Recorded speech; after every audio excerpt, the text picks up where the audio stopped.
అందరికీ వందనాలు. ఈ సమయంలో దేవుని వాక్యం చదువుకుందాం. 32వ కీర్తన 8వ వచనం. నీకు ఉపదేశం చేసేదను, నీవు నడవలసిన మార్గమును నీకు బోధించెదను. నీ మీద దృష్టి నిలిపి నీకు ఆలోచన చెప్పేదను.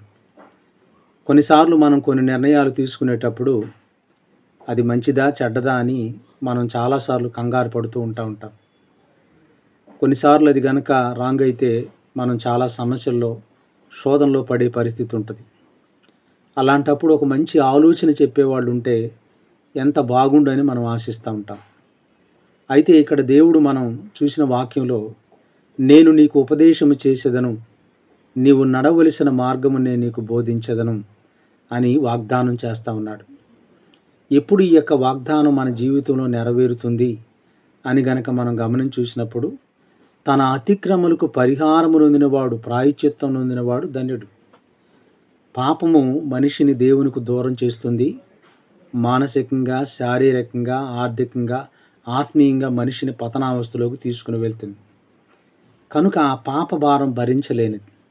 అయితే ఆ పాపమును ఎవరైతే కప్పుకొనక దేవుని ఎదుట ఒప్పుకునేటువంటి వాళ్ళు ఉంటారో, పశ్చాత్తాపడేటువంటి వాళ్ళు ఉంటారో, దేవుడు వారిని 7వ వచనంలో వారికి ఆశ్రయముగా ఉంటాడు. నా దాగుచోటు నీవే. వారికి శ్రమలో తోడుగా ఉండే దేవుడు ఉంటాడు. విమోచన గానములతో వారు సంతోషంగా ఉండేటట్టు చేసేవాడు. అంటే పశ్చాత్తాపడినటువంటి పాపి హృదయంలో నెమ్మది ఉంటుంది, నిశ్చయిత ఉంటుంది, సమాధానం, శాంతి ఉంటుంది.